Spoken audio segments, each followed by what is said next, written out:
Muka belakang kita ada yang dengki dengan kita. Atas di bawah kita mungkin ada yang dengki dengan kita. Mintalah perlindungan kepada Allah Subhanahu wa taala. Apa sebab? Karena perbuatan dengki itu banyak sekali. Banyak. Jangan kira Bapak, ketika Bapak mendapatkan kebahagiaan, lalu orang yang dengki kepada Bapak itu sedang dengan Bapak. Karena orang yang dengki kepada Bapak itu tidak akan pernah ridho dengan Bapak sampai Bapak celaka. Itu kunci. Itulah sebabnya Muawiyah bin Abi Sufyan pernah mengatakan begini, saya bisa memaafkan semua orang yang berbuat salah kepada saya, kecuali orang yang dengki, illa hasid. Saya tak bisa memaafkannya. Apa sebab? Karena ia tidak pernah rela kepada saya, tidak akan pernah memaafkan saya, dan tak akan pernah menerima saya, kata Muawiyah bin Abi Sufyan, sampai saya celaka. Begitu bahayanya orang yang iri dan dengki itu.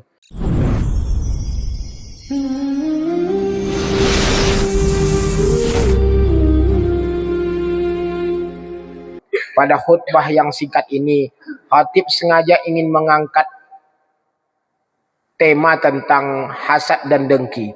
Negeri kita ini bangsa yang luar biasa, bangsa yang hebat. Tapi rusak negeri ini karena bangsa ini sekarang penuh dengan rasa kebencian. Hasad dengki tinggi, iri hati luar biasa. Saling korban mengorbankan, saling pukul memukul karena ada kebencian di sesama kita. Karena ada yang sakit hati dan hasad yang luar biasa. Khatib ingin menyampaikan kepada bapak-bapak betapa Islam sebenarnya mengingatkan kita untuk selalu berhati-hati dengan sifat hasad ini. Salah satu surat yang diminta kita untuk selalu membacanya sebagai tanda perlindungan kita kepada Allah Subhanahu wa taala adalah surat yang baru saja khatib baca, dan kita semua tentu saja hafal. Semua kita yang muslim insya Allah hafal 3 surat ini. Surat Al-Ikhlas, surat Al-Falaq, dan surat An-Nas. Allah berfirman, "Qul a'udzu birabbil falaq." Hai Muhammad, kata Allah, katakan kepada umatmu, aku berlindung birabbil falaq, kepada Tuhan yang menjaga pagi hari, matahari terbit. Min syarri ma khalaq, dari semua kejahatan makhluk yang Allah ciptakan. Makhluk yang Allah ciptakan itu banyak melakukan kejahatan. Makhluk itu diantaranya manusia, jin, termasuk juga binatang, dan segala macam bentuk ciptaan Allah itu. Ada makhluk-makhluk Allah itu yang melakukan kejahatan. Oleh sebab itu kita diminta oleh Allah untuk minta perlindungan kepada Allah dari semua makhluk-makhluk yang mungkin bisa saja berbuat jahat kepada kita. Makhluk yang zahir yang bisa kita lihat, dan termasuk juga makhluk yang tidak bisa kita lihat. Itulah makhluk yang disebut dengan jin, setan, iblis, dan segala macam yang kita kenal itu. Wa min syarri ghasikin iza waqab, dan kejahatan ketika malam mulai gelap. Kejahatan-kejahatan itu biasanya banyak dilakukan orang ketika malam sudah gelap. Pencurian dan segala macamnya. Biasanya kejahatan itu dilakukan pada malam hari. Meskipun belakangan ini kejahatan itu tidak saja dilakukan oleh orang pada malam hari. Bahkan siang-siang bolong pun orang berani untuk melakukan kejahatan. Paling tidak Allah mengajarkan kepada kita untuk berdoa, minta perlindungan dari kejahatan-kejahatan malam yang semakin gelap dan semakin kelam. Wa min syarrin nafasati fil 'uqad. Kemudian Allah juga meminta kita minta perlindungan kepada Allah dari perempuan-perempuan penyihir yang punya gundul-gundul, bundul-bundul. Sihir itu ada, dan perempuan-perempuan penyihir itu pun ada. Dan Rasulullah SAW pernah dahulu kalanya terkena oleh perbuatan sihir itu. Allah meminta kita untuk minta perlindungan dari perempuan-perempuan penyihir itu. Tapi ada yang menarik, yang Allah samaratakan, samakan kejahatannya dengan 3 perkara tadi. Wa min syarri ghasikin iza waqab, wa min syarrin nafasati fil 'uqad, perempuan-perempuan penyihir. Tapi Allah juga minta kita untuk minta perlindungan wa min syarri hasidin iza hasad, dari orang-orang yang dengki ketika ia dengki. Ketika ia dengki, kita diminta untuk meminta perlindungan kepada Allah. Bapak-bapak, saudara-saudara kaum muslimin rahimakumullah, kiri kanan kita mungkin ada yang dengki dengan kita. Muka belakang kita ada yang dengki dengan kita. Atas di bawah kita mungkin ada yang dengki dengan kita. Mintalah perlindungan kepada Allah Subhanahu wa taala. Apa sebab? Karena perbuatan dengki itu banyak sekali. Banyak. Jangan kira Bapak, ketika Bapak mendapatkan kebahagiaan, lalu orang yang dengki kepada Bapak itu sedang dengan Bapak lagi. Karena orang yang dengki kepada Bapak itu tidak akan pernah ridho dengan Bapak sampai Bapak celaka. Itu kunci. Itulah sebabnya Muawiyah bin Abi Sufyan pernah mengatakan begini, saya bisa memaafkan semua orang yang berbuat salah kepada saya, kecuali orang yang dengki, illa hasid. Saya tak bisa memaafkannya. Apa sebab? Karena ia tidak pernah rela kepada saya, tidak akan pernah memaafkan saya, dan tak akan pernah menerima saya, kata Muawiyah bin Abi Sufyan, sampai saya celaka. Begitu bahayanya orang yang iri dan dengki itu. Bapak, saudara-saudara kaum muslimin rahimakumullah. Satu kali Rasulullah SAW pernah bersabda. Hadis ini diriwayatkan dari Abdullah bin Mas'ud. Ia mendengarkan Rasulullah SAW bersabda, salasun hunna aslu kulli khati'atin fattaquhunna wahzaruhunna. Ada 3 perkara, kata Rasulullah SAW, asal dari semua kejahatan. 3 perkara inilah yang membuat orang berbuat kejahatan. 3 perkara ini. Apa itu? Kata Rasulullah SAW, wa iyyakum wal kibr. 1, sombong. Sombong. Fa inna iblisa, sesungguhnya iblis, kata Rasulullah SAW, hamalahul kibru ala an la yasjuda li Adam. Iblis yang membuat ia tidak mau sujud kepada Adam itu karena sombong. Jangan tanya tauhidnya iblis kepada Allah. Iblis tentu saja mengesahkan Allah, menyembah Allah, patuh kepada Allah. Tapi ia tersilap sekali saja ketika ia merasa sombong, merasa hebat daripada Adam alaihissalam. Saya, kata iblis, khalaqtani min nar. Engkau ciptakan aku, kata iblis, dari api. Lalu engkau sekarang, ya Allah, suruh sujud kepada Adam. Khalaqtahu min turab. Engkau ciptakan Adam itu dari tanah. Tentu saja api lebih terhormat, lebih mulia, kata iblis, daripada tanah. Andai engkau suruh saya sujud kepada malaikat, mungkin masih oke, karena malaikat dibuat dari cahaya. Tapi engkau sekarang suruh saya sujud kepada Adam. Iblis tak mau. Apa sebab? Karena muncul di dalam hatinya rasa sombong. Biasanya bapak-bapak, rasa sombong itulah yang membuat kita ini nanti celaka dan mau membuat kejahatan. 1.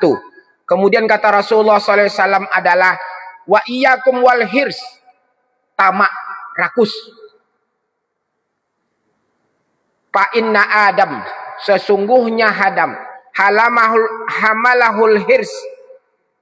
Rasa tamak itu membuat Adam an akala syajarah, membuat ia makan buah huldi.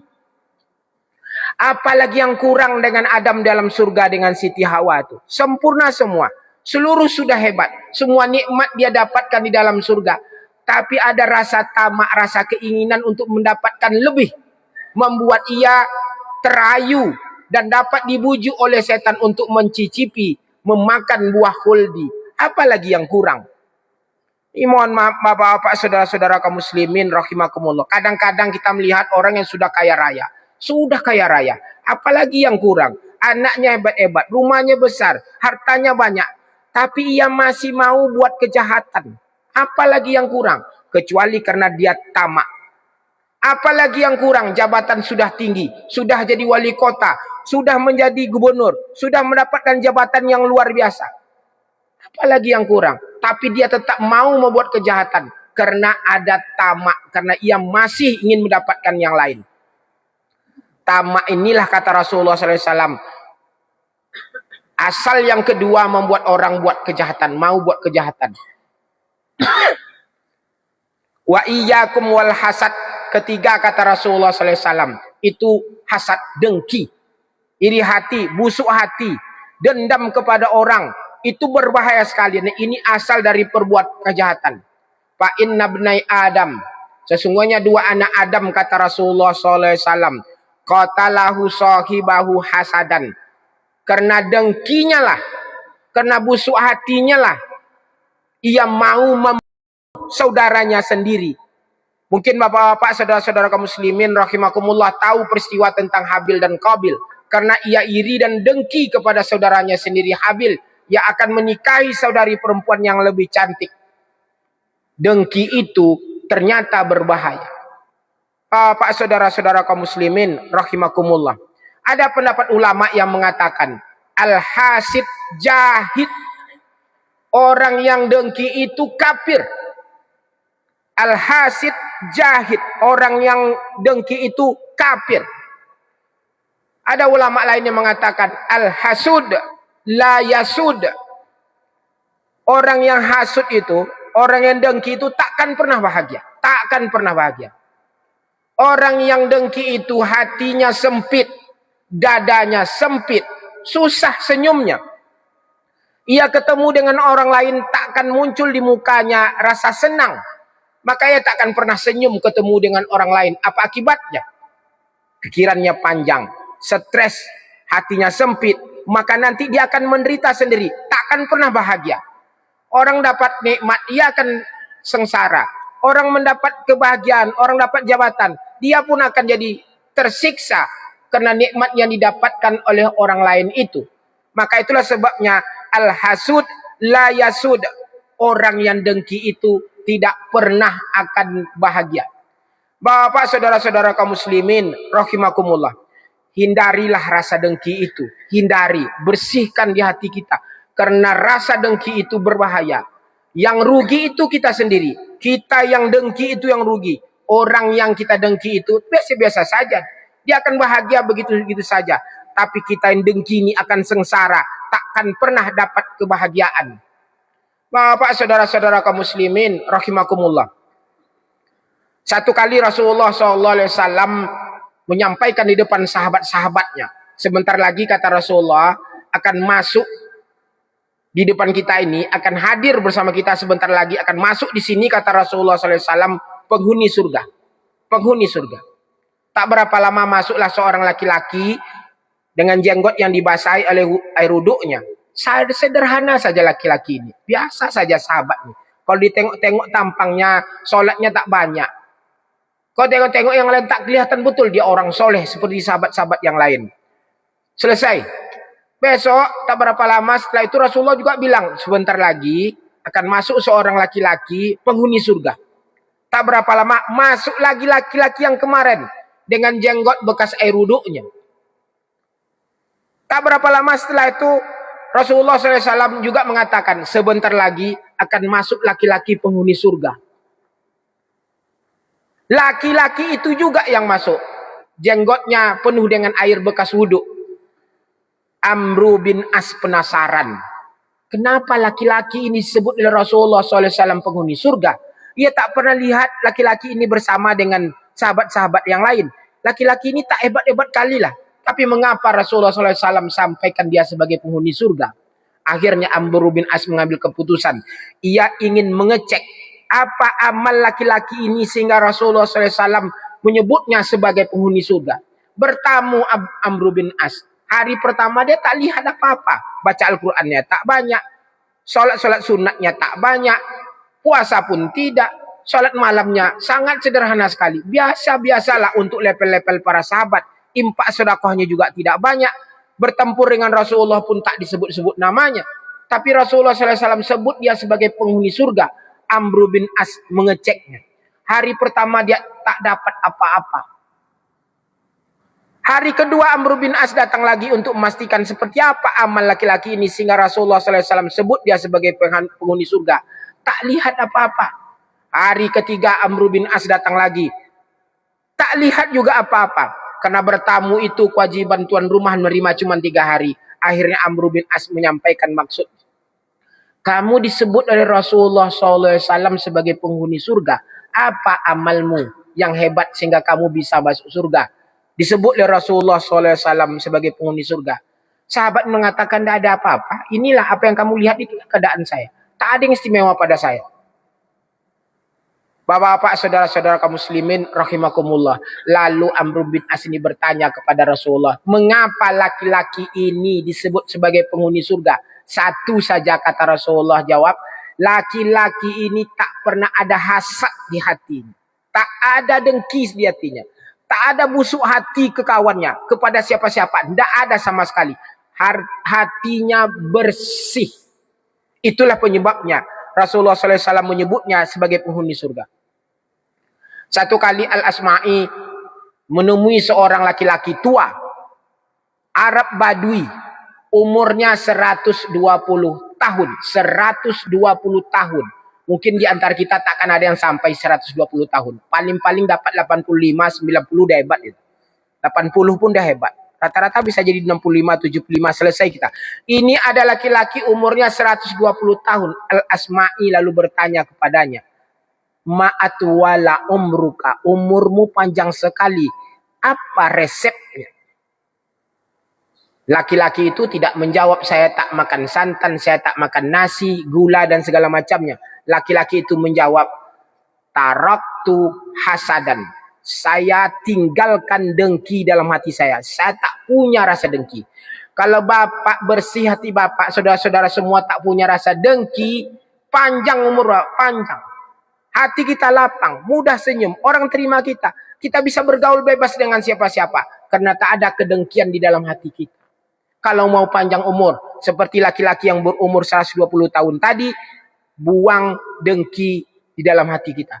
Dan kalau masing-masing kita semua nih pegawai di kantor wali kota ini dengkinya hilang, hasadnya hilang, pasti bekerja sama-samanya mudah, bekerja sama-sama pasti hebat, suksesnya akan dirasakan bersama-sama.